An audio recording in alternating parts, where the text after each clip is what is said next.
हम और तेजी से काम करेंगे। मैं शिवराज सिंह चौहान ईश्वर की शपथ लेता हूं कि मैं विधि द्वारा स्थापित भारत के संविधान के प्रति सच्ची श्रद्धा और निष्ठा रखूंगा ताकि किसानों की आय दुगनी हो सके, कहा एग्रीकल्चर मिनिस्टर शिवराज सिंह चौहान। चौहान के कृषि मंत्री बनने से किसान इन 5 बातों पर ध्यान दे सकते हैं। शिवराज सिंह चौहान के केंद्रीय कृषि मंत्रालय का कार्यभार संभालने से किसान मध्य प्रदेश में उनके ट्रैक रिकॉर्ड के आधार पर कई संभावित विकास की उम्मीद कर सकते हैं। यहाँ मुख्यमंत्री के रूप में उनके कार्यकाल के समर्थन में 5 प्रमुख क्षेत्र दिए गए हैं।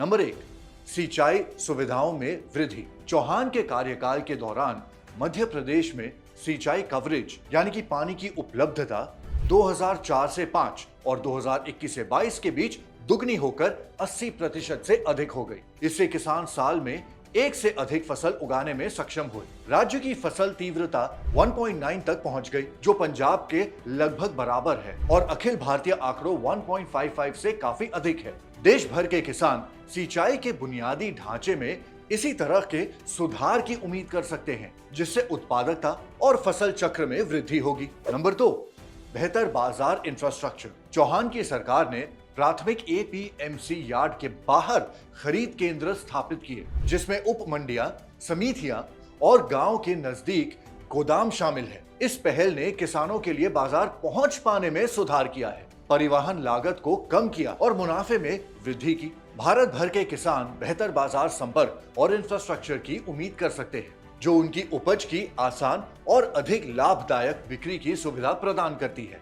नंबर 3, कृषि प्रौद्योगिकी और अनुसंधान के निवेश में वृद्धि। चौहान के नेतृत्व में मध्य प्रदेश विभिन्न फसलों का लीडिंग उत्पादक बन गया, जिसमें भारत का दूसरा सबसे बड़ा गेहूं उत्पादक और सोयाबीन, चना, टमाटर, लहसुन और अन्य फसलों का शीर्ष उत्पादक बनना शामिल है। ये उपलब्धियां आंशिक रूप से आधुनिक कृषि तकनीकों और प्रौद्योगिकी में निवेश के कारण थी। राष्ट्रीय स्तर पर अनुसंधान, जैव प्रौद्योगिकी और उन्नत कृषि विधियों पर समान जोर दिया जा सकता है, जिससे किसानों को पैदावार बढ़ाने और संसाधनों का अधिक कुशलता से प्रबंधन करने में मदद मिल सकती है। नंबर 4, पॉलिसीज में सुधार और सहायता योजनाएं। मध्य प्रदेश की वार्षिक कृषि वृद्धि 2014 से 15 से 2023 से 24 तक औसतन 6.5% रही, जबकि इसी अवधि के दौरान राष्ट्रीय औसत 3.7% थी। चौहान की प्रभावी नीतियों ने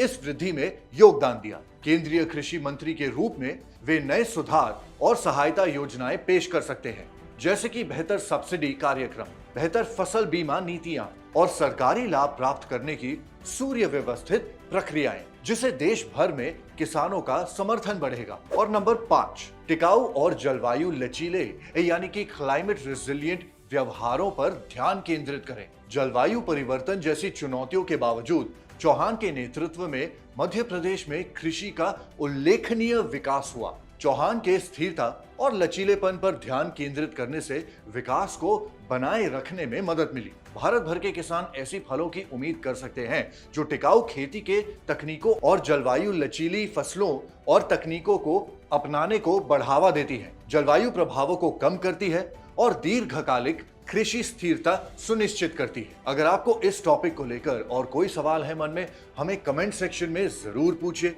या फिर कोई ओपिनियन है तो वो भी जरूर शेयर कीजिए और हम उसका जवाब जरूर देंगे।